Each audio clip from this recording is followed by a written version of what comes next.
It's Big Board Sports with Roger Wyland on 104.5 The Team.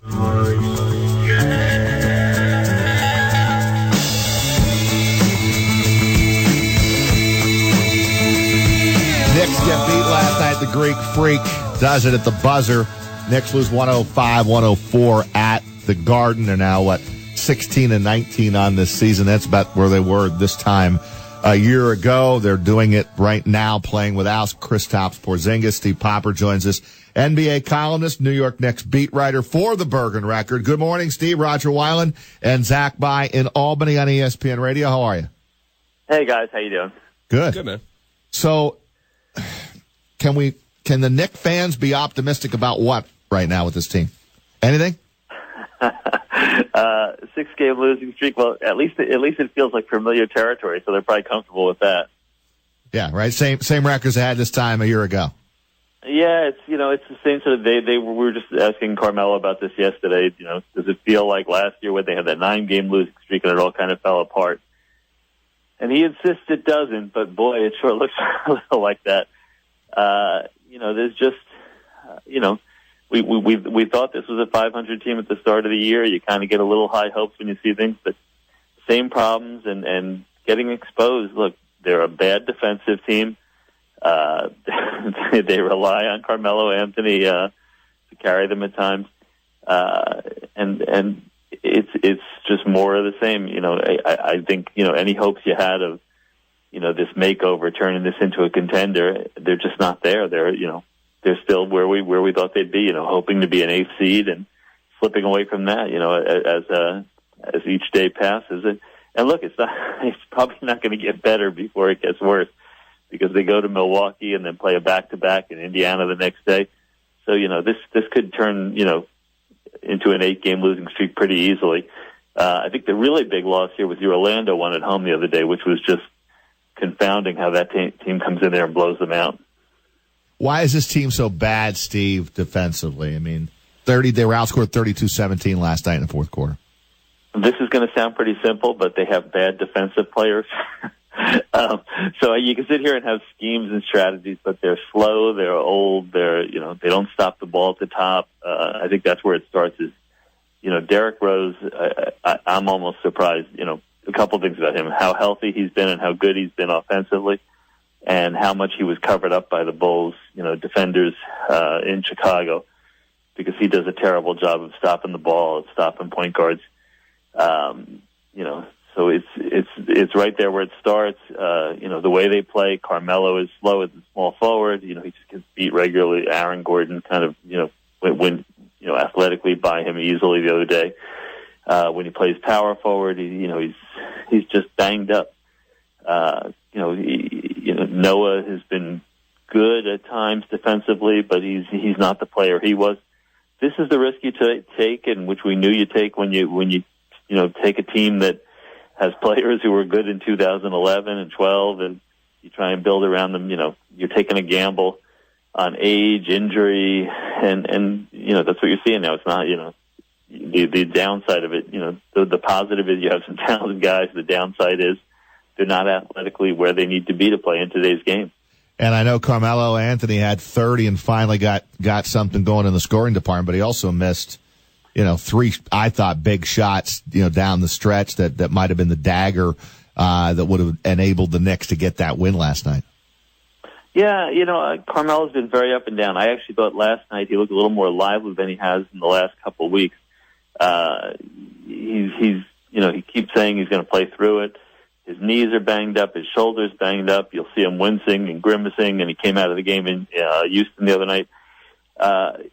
He's not what he was a couple of years ago. This is, a problem, and probably the stranger problem is some of the, criticism within, MSG Network kind of taking him to task the other day. It's almost as if, someone's trying to force a hand here with his no trade clause, and to that I say good luck, because Carmelo likes New York, and I don't think he has any intention of waiving that, unless you had some sort of deal to send him to the Clippers or something. But I don't think it's going to happen. I think you're going to have to live with it. When Porzingis is in there, it's a little better. He helps Porzingis. Porzingis helps him. Offensively they have talent. Carmelo is still a talented scorer. He's still what he is. I think the bigger problem is defensively, and it's going to continue to be a problem. I just don't see how it's going to get better, with schemes and gimmicks, they were talking about the other day. And to your point, you're saying that they don't have the defensive players. I don't know when it's going to get better. Jeff Hornacek just said the same thing the other day. He said, basically an indictment of the roster defensively, saying we don't have guys who can play good defense. But looking forward, I mean, even through the rest of the year, they're likely going to miss the playoffs. And even if they do get in, they'll be a 7 or an 8. But moving forward, is there any end in sight, or is this what we're looking at for the next couple years? Well, the one thing is that Phil Jackson brought in a couple of talented guys this year. But the strange thing is, again, he bids against himself and gives a contract to Joakim Noah that I think is going to haunt this team. A 4-year deal for him. It's just it's the kind of deal that I think is impossible to move. It's just like when he gave the no trade clause to Carmelo, you basically tie yourself into this. So I think those two guys are going to be here. They're going to take up a lot of the cap. You can say Derrick Rose is going to leave at the end, but you've got to pay and find another point guard. I think there's a couple of young pieces in place. Porzingis, I actually think Hernan Gomez is a good young player who with time and giving him an opportunity, will get better. I think he's a guy who has potential. But yeah, this is your team. It's not gonna be I don't see where this team is going to become a contender. What you need to do is blow it up and start again, and Phil has made it an unblow-upable team with those contracts. That was Steve Popper, Bergen Record. Knicks get beat last night at the buzzer by the Greek Freak. And Steve, I'll ask you, what do you make of Giannis Antetokounmpo and the 17-foot fadeaway? I'm not sure if we're pronouncing his last name correctly, but the Greek Freak is pretty impressive, isn't he? He's a really good player, and I was talking to Jason Kidd for a while before the game about him. Just seems to be a harder worker and better kid than he is even on the court. And you could just see the leaps and bounds he's making. He's still only 22 years old, but he's been in the league 4 years. I think people kind of, didn't know what to make of him when he came in, but he's made himself a point guard. Look, he's went from one of the best there ever was. He handles the ball a lot. He's sort of that new breed like Westbrook and Harden, who can score, who can dominate a game, but they have the ball in their hands all the time. They're missing guys themselves. They're missing Dellavedova. They're missing Chris Middleton. So he really has taken over. They're using, Malcolm Brogdon, who looked pretty good last night, as a point guard, beside him.